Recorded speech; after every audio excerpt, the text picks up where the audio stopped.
Blog Talk Radio.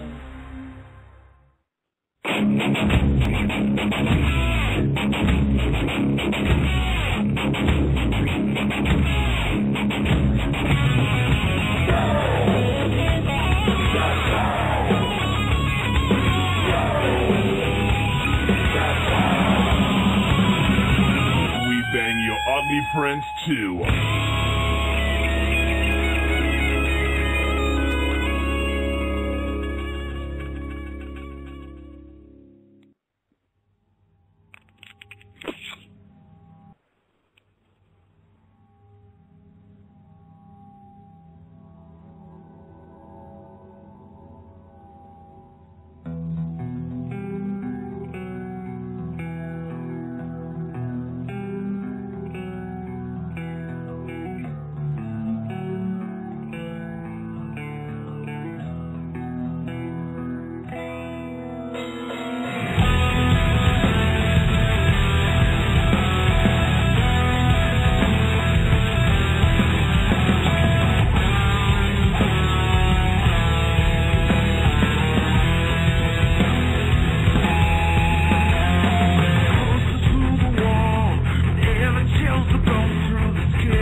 All right, everybody, welcome to another rockin' edition of BleachBangs Radio, coming to you live every Tuesday night, bringing you the best tunes out there by some of the best, maybe bands you maybe have never heard of, but you should be listening to.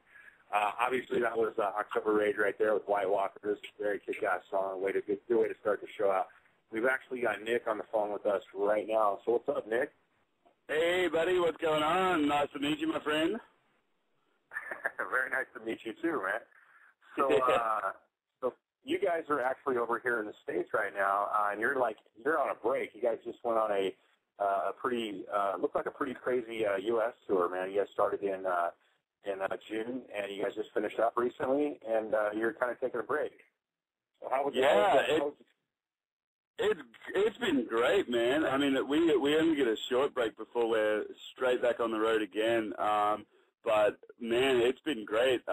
We've pretty much seen most of the USA, all through the Midwest, the South, the East Coast, and now obviously the West Coast, which is where we finished the leg of the tour with Steel Panther. We played with some pretty notable bands like Seven Dust, and yeah, it's been absolutely phenomenal, man. You guys have an awesome country.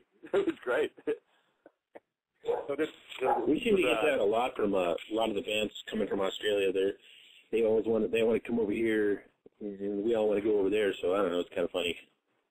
It's weird. I think it must be the strong Aussie dollar or the weak American dollar, or maybe both. I don't know. It's it gets everybody in the mood. But no, man, we've always known that we had to come out here. There's so much going on in the music industry out here in the USA, and virtually nothing going on back home, which is unfortunate because we love being in Australia and it's a great country and everything. But yeah, it's just it's so much more alive and kicking over here in the US, and it's where probably we'll be spending the majority of our tours. As we go hop, skipping, and jumping throughout the world, my man. It seems like with all the Australian bands lately that we've been hearing from, you guys could all pool together and do an Australia takes over the U.S. tour combined with all your bands. Oh, yeah, we could definitely do some kind of East Coast invasion, something. I don't know. I've got to talk to all the other scallywags and see if we can hook something up. Right on. So, Outrage, tell me about the origins of that name. The name, well, it's a funny story that goes way back to my brother Will and I started the band in 2008, and we just recently split from another band that we were with at the time. It just wasn't gelling with the other guys, and we kind of went separate ways, and we just realized that we needed a band real quick, and we were angry at the fact that we weren't doing anything. And, the month was October. We put two and two together, and as soon as we said the name, what about Outrage, it just clicked, and we thought, dude, that's such a fucking cool name. And we just absolutely loved it. And it was more the fact that we love the name so much is why we went with it. So, nice. Yeah, we were very happy with it. Very, very cool. So, the roots of Outrage, what lit you guys fire? What inspired you guys to pull together and make some kick-ass rock and roll? We all went to the same school initially, which was Lizard, Ohio, on a little town called Central Coast. And we actually found each other through school only after school had finished. Obviously, I've known Will, the bass player, all my life because he's my brother. And but I mean, we've always had this dream of coming to the US and rocking out hardcore and just doing things to the fullest extent that we could, and just living the dream basically is what the goal has always been, especially for Will and I. And I didn't really have much of a choice but to be involved in rock and roll. My dad used to play Led Zeppelin songs, turned up to 11 ever since I was the age of 2 and upwards. Some of my earliest memories are rocking out to either Led Zeppelin, Deep Purple, Uriah Heep, all those older kind of classic, bands that happening back in that time, and man, it's just been such a big influence, especially on myself and on Will. It's just, I don't feel like I was born into it, but there's definitely a lot of influences there in the childhood that made me kind of, get attracted to this industry. Yeah, those are some great bands that you're talking about there, and I feel that unfortunately, that with them not getting radio play, they're going to be lost in the mix. So we've got to keep those classic bands alive and get some younger people listening to them, and not let that music get lost. Oh yeah, it's so important, dude. Like I'm totally feeling it, especially those type of bands. Like, I mean, if you look back, bands like Uriah Heep, they were big back in the day, but now, Led Zeppelin is pretty much the only one that gets that constant kind of airplay, where there's so many that are, probably deserving of it. Obviously, I'm a big Led Zeppelin fan.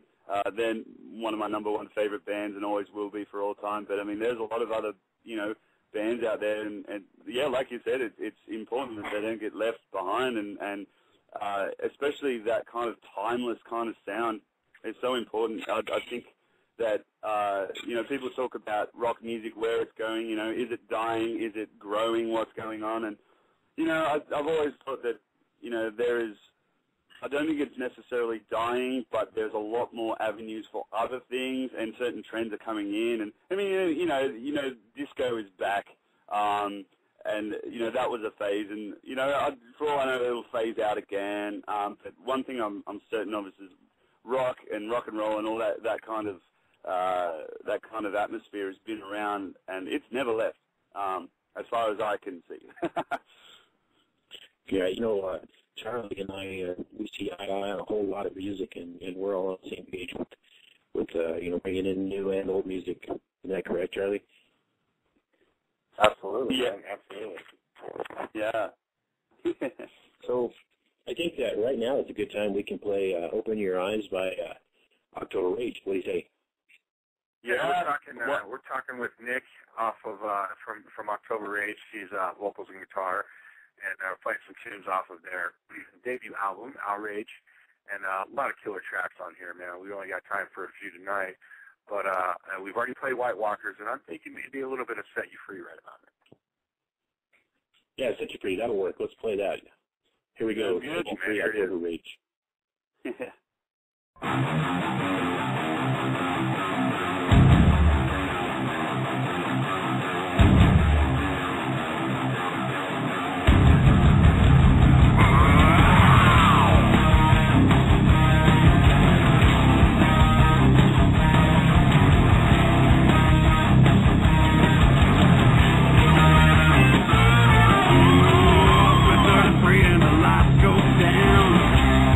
Off at the beat.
there, man, set you free. That's a dude, that song, man. Yeah, really killer. Cheers, man. No, that's always a good favorite to play. You know, I was talking to. I gotta give a shout out to. See, I call him Papa Rage over on Twitter. That's how I actually kind of got in touch with you guys there. And it's Dan, right? Yeah, that's Dan. Yeah. Yeah, and so shout out to him and Holly for helping get this whole thing set up, man. It's very cool, and a big shout out to Bobby too for putting you guys on our radar in the first place. So yeah, very cool, man. Very happy. Well, so absolutely for you, man. I love the chunky guitars, man. I love that heavy vibe to it all. You know, the melodies there too. It's such a awesome mix of tones and music. It's awesome. But for you as a vocalist, were you a vocalist first and then picked up the guitar, or was it guitar and then vocals? It's actually kind of a weird and twisted story, but it actually started out. I was a vocalist first when I was little. I actually joined a choir probably when I was about 10 years old or something around there, and I found it really easy, but my voice hadn't dropped yet, and I was like a alto or whatever, soprano. I could get up really, really high, and then as high school hit, obviously my voice changed, and I quit for a bit, and it wasn't until around about when I was 15, I started learning piano, actually, and that inspired me to sort of join a few music classes in high school and that sort of stuff. But in high school, there was one piano, and that was it, and it was always occupied by people trying to, do their performances and that sort of stuff. So out of pure boredom, I would just go to where they had all these little guitars sitting around, and I would just start playing with them, and people in the class just slowly started teaching me guitar. And so that happened, and I spent probably about a year playing it seriously until I started thinking that, this is an avenue that I want to explore in full kind of thing. And that's when my first band started up, and I'd actually written a song first, and then decided that we needed somebody to sing it, and turns out I could still sing. And I sort of rediscovered that kind of ability again, I guess. And then after that, I've just been writing songs and singing them pretty much on a consistent basis. Cool. And it doesn't seem to be a struggle for you either to pull, double duty like that. So that's a credit to you and your musicianship, man. That's very cool. Yeah, thank you very much, man. Well, and I've known other guitar players that have, they've been predominantly a guitar player most of their life, and then they kind of, for one reason or another, fell into, the singing gig. And, a couple of guys I know actually, it's like, yeah, I do okay, it's all right, but I hate it, man. I just want to riff, man. I want to play guitar. I don't want to have to worry about being back to that microphone every so often. But yeah, I just think it's an interesting thing. Some guys dig it. Some guys, they just want to play the guitar and that's it. But that's pretty cool.